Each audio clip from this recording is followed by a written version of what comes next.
Welcome back to the studio. I'm Leo with my brilliant data analyst partner, Dr. Sarah Chen. Today, we'll examine what the numbers from our 10,000 AI simulations tell us about the opening Group E clash, Ivory Coast versus Ecuador, here in Philadelphia. It's a massive day for both nations, and the tactical tension is absolutely palpable for this opening match. It is, Leo. We're looking at a fascinating contrast between Ivory Coast's high-pressing vertical philosophy under Immerse Faye and Sebastian Beccacese's rigid, disciplined Ecuadorian structure.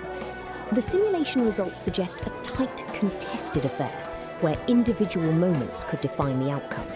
Let's dive into the data-driven narrative of this highly anticipated FIFA 2026 World Cup opening match. Looking at the starting shapes, Dr. Sarah Chen, Ivory Coast is rolling out their classic 4-3-3, while Ecuador sticks to a 4-2-3-1. The Ivorian team is buzzing with confidence after their AFCON success, but this Ecuadorian side is defensively rock solid. How do these formations interact given the squad drama surrounding both camps heading into this June fixture? Indeed, Leo.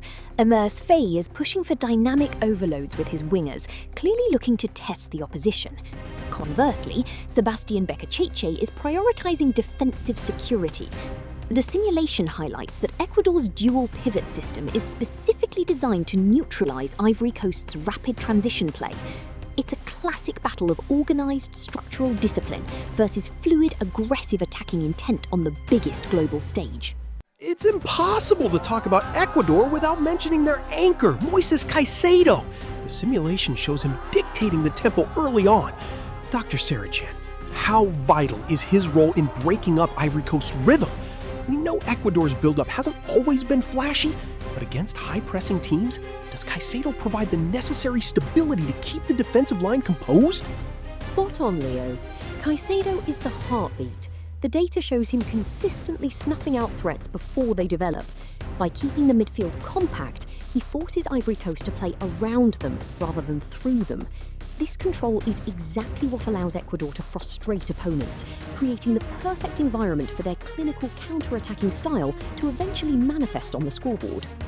And there it is! Just 18 minutes in, Ener Valencia finds the back of the net for Ecuador. It was a classic counterattack after a turnover in midfield. Dr. Sarah Chen, that was clinical. It feels like the simulation is confirming Beccacese's approach, even with all the criticism he's faced lately regarding his team's lack of flair.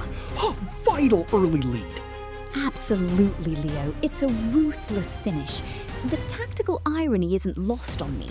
Ecuador invites pressure, then punishes the lapse. The turnover allowed Valencia to exploit space behind the Ivorian defensive line. It really underscores the danger of Ivory Coast's high line when they get complacent in possession. A brilliant individual moment that changes the entire complexion of this match. Things are getting physical before the break. 43rd minute, Frank Kessié picks up a yellow for a cynical tackle on Caicedo. It was a necessary stop, I suppose, to prevent a transition, but it shows the frustration growing in the Ivorian camp. Dr. Sarah Chen, is this a sign that Ivory Coast is losing their cool under this immense tournament pressure? It's a tactical foul, Leo, but it speaks volumes. Ivory Coast is struggling to handle Ecuador's transition speed. Kessié is essentially taking one for the team here. It's a high-stakes move that highlights the tension. Ecuador is effectively baiting them into these awkward situations, and Ivory Coast is clearly feeling the weight of that early goal conceding on their composure. Halftime stats are in, and it's 0-1. Ecuador leads, and honestly, the metrics back them up. Possession is fairly even, but the quality of chances heavily favors the South Americans. Dr. Sarah Chen, what does the simulation suggest Faye needs to change in the dressing room? The Elephants need more than just hope if they want to break this deadlock. Leo, the data suggests that Ivory Coast is too predictable through the centre. They need to stretch the pitch horizontally. If they continue to force play through the congested midfield, the defence will have a comfortable afternoon. They must isolate the wide areas, perhaps utilising their wingers more aggressively in one-on-one situations to force a lapse in that rigid defensive block. Second half kicks off, and the adjustments are clear. here. Ivory Coast is dialing up the intensity with a much higher press. Dr. Sarah Chen, look at this heat map. They're swarming the Ecuadorian defensive third. It's brave, considering the risk of being caught on the break again, but they look desperate to find that equalizer early in this second half period. It's high risk, high reward, Leo. Faye is betting that Ecuador's fatigue will set in before his side gets hit again. By pushing their defensive line forward, they're effectively compressing the space Ecuador likes to use for their counterattacks. It's a bold gamble that demands perfect communication from their centre-backs, Evan Ndika and Ousmane Diamonde, to manage the threat of another long ball. Oh, yes! 67th minute, Amad Diallo cuts inside and finds the net! What a strike! A beauty of a curling effort! It's exactly the kind of individual brilliance Ivory Coast needed to break that organization. Dr. Sarah Chen, does this change the tactical outlook, or are we just back to square one with a tighter, more cautious game from both sides? It changes everything, Leo. That goal rewards their persistence. Diallo's ability to create something from nothing is invaluable. By cutting inside, he forced William Pacho and Piero Hincapié to shift, creating that split second of hesitation. Ecuador's defensive organisation was impeccable until that moment, but class, like Diallo's, is the antidote to structure. Now we see how Bekacheci reacts to this sudden, high-pressure shift. Immediate response from the bench. 79th minute, a substitution for Ecuador. Sebastian Bekacheci is clearly signaling that he's settling for the point, trying to solidify that central area to prevent another breakthrough situation. Dr. Sarah Chen, is this too passive, or is it a smart move to ensure they don't lose the match in these dying, chaotic minutes of play? It's a defensive pivot, Leo. By bolstering the midfield, Ecuador is essentially locking down the middle. They aren't interested in the winner anymore. They're securing the draw. It's a very Bekacheci move, prioritising the not losing aspect over winning.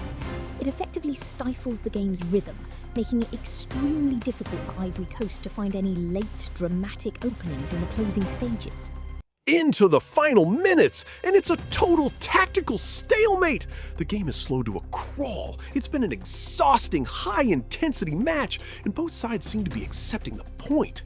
Dr. Sarah Chen, the simulation clearly shows how both teams have neutralized each other's strengths by the end.